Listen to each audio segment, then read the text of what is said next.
स्वयंसेवक संघाचा हा सर्वात मोठा वैचारिक पराभव आहे. त्यांचं माझं असं मत आहे, त्यांचं गांधीजींच्या मृत्यूवर प्रेम आहे, त्यांच्या जीवनावर नाही.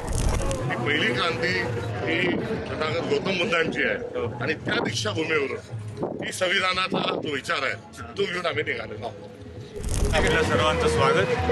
आता आपण नागपूरच्या दीक्षाभूमीपासून वर्ध्याला सेवाग्राम महात्मा गांधींच्या आश्रमापर्यंत ही पदयात्रा निघाली आहे.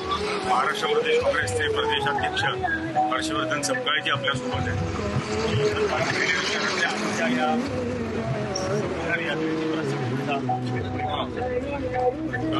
राष्ट्रीय स्वयंसेवक संघाला 100 वर्ष उद्याला होतात आणि तिथला 100 वर्ष होत असताना त्याच दिवशी दसरा आणि त्याच दिवशी 2 ऑक्टोबर असा जो योग साधून आला आहे त्याचे जे संकेत आहे ते संकेत आता भारतीय जनता पक्षाचा ज्या मुशीतून तयार झाली आहे त्या राष्ट्रीय स्वयंसेवक संघाने हे संकेत समजून घ्यावे आणि आपलं संघटन हे त्यांनी विसर्जित करावं ही प्रामुख्याने आमची असणारी या पदयात्रेच्या मागची भूमिका आणि भावना आणि त्याच पद्धतीचा आमचा अनुरोध आहे. याचं कारण असं की जेव्हा संघाला 100 वर्ष होत असताना 28 तारखेला त्यांनी जे संघाचं जे संचालन असतं ते करत असताना सरसंघचालक मोहन भागवत आणि त्यांचे इतर सहकारी हे व्हेरायटी लोक त्या ठिकाणी गेले, महात्मा गांधींना नतमस्तक झाले आणि त्यांना त्यांच्या पायाजवळ शरण थांबले आणि मग नंतर ध्वजसंचलन झालं संघाचं. ते गांधींना शरण जाणे आणि तिथे संघाच्या तमाम कार्यकर्त्यांनी अभिवादन गांधी पुतळ्याकडे करणे हा महात्मा गांधींचा विचारांचा भारताच्या संविधानाचा एक खूप मोठा विजय आहे. दुसऱ्या बाजूला राष्ट्रीय स्वयंसेवक संघाचा हा सर्वात मोठा वैचारिक पराभव आहे. किंबहुना या क्षणानंतर राष्ट्रीय स्वयंसेवक संघ हा अस्तित्वात असू नये इथपर्यंतचा पराभव त्यांनी मान्य केलेला. अस्पृश्यता नष्ट झाली पाहिजे आणि मुठभर लोकांच्या हातात धर्मसत्ता आणि राजसत्ता राहावी हे RSSचं जे राजकारण होतं. एकीकडे राष्ट्रीय स्वयंसेवक संघ तर दुसरीकडे मोहम्मद अली जिन्नांचा मुस्लिम लीग हे या वर्चस्ववादी विचारातून तयार झाले 2 संघटन होते आणि एकमेकांना ते मदतही प्रसंगी करत होते. आता गांधींना विरोध करत असताना गांधींच्या खुनापर्यंत यांचे धागेदोरे या संघटनेचे गेलेले आहेत.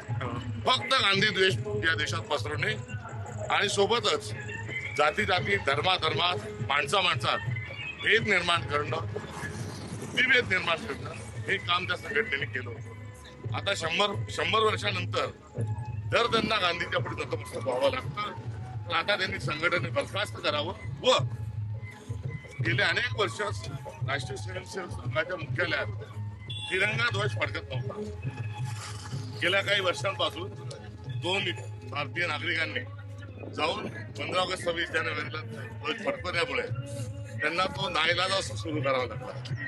आजही भारताचं संविधान हे संविधानाला मान्य नाही, ते संविधानाला अस्पृश्य मानतात आणि रेशीमबाग या त्यांच्या कार्यालयामध्ये संविधानाची गोष्टी म्हणत नाही.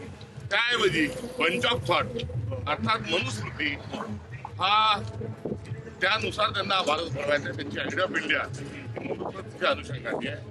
त्यांनी त्यांचं संघटन विसर्जित करावं, महात्मा गांधीचा फोटो जो आहे संघ मुख्यालयात लावा आणि भारताचं संविधान स्वीकारावं व पुढची त्यांची जी कारकीर्द आहे ती संविधानाला अभिप्रेत करण्याकरता असली पाहिजे. हा सत्याचा आग्रह घेऊन, संविधानाच्या सत्याचा आग्रह घेऊन आम्ही दीक्षाभूमीवरून सेवाग्रामकडे निघालेलो आहोत. दीक्षाभूमीचंही औचित्य इथे आहे की तथागत गौतम बुद्धांनी या सर्व मनुवाद्यांच्या विरोधात आणि यांच्या भेदाभेदाला, यांच्या अस्पृश्यतेला, स्त्री पुरुष विषमतेच्या अनुषंगानं सर्व नियमांना त्यागत असताना जी क्रांती केली होती ती पहिली क्रांती ही तथागत गौतम बुद्धांची आहे आणि त्या दीक्षाभूमीवरून ही संविधानाचा जो विचार आहे तो घेऊन आम्ही निघालेलो आहोत. मला याच्यातलं एक म्हणायचं आहे की हे जे गांधींना शरण जाण्याचा हा जो प्रकार त्यांचं माझं असं मत आहे त्यांचं गांधीजींच्या मृत्यूवर नाही त्यांच्या जीवनावर नाही आणि बुद्धिभेदाचाच भाग ते फक्त गांधींना शरण गेल्याचं ते या बुद्धिभेदाला लोक फसतील असं वाटतंय. त्यांनी जे निर्माण केलेलं अस्तित्व आहे ते गांधी द्वेष आणि विघातक समाज विघातक धोरण हे त्यांचा आधार राहिलेला आहे. त्यामुळे गांधींना जे जेवढं कवटाळतील तेवढा गांधी जो आहे हा त्यांच्या मानगुटीवर बसल्याशिवाय राहणार.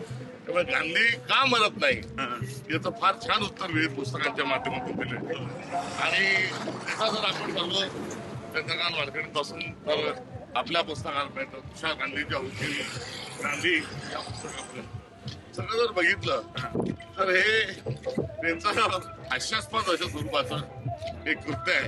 कारण आग आणि पाणी एकत्र राहू शकत नाही. पण या 100व्या वर्षाच्या निमित्ताने काँग्रेस पक्षातर्फे दीर्घकालीन कॅम्पेन किंवा हे होणार तो जो सर्वांनी मिळून एकतर हा विषय राजकीय नाही, हा विषय राजकारण आहे आणि यामध्ये काही पक्ष म्हणजे काँग्रेस पक्ष हाच काही भूमिका घेऊन राहावा असं नाही तर सर्व नागरिकांनी विविध संघटनांनी यात सामील व्हावं.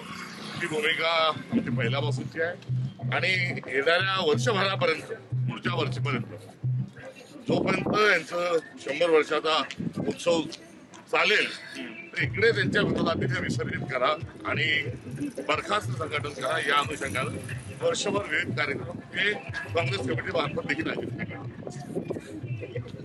आपण महाराष्ट्राचे प्रदेशाध्यक्ष काँग्रेसचे हर्षवर्धन संभाजी यांच्यासोबत पाटील करतो की या यात्रेसोबत आपणही चालत आहोत आणि या यात्रेतले वेगवेगळे टप्पे हे वेळोवेळी आपण सातत्याने कव्हर करतो.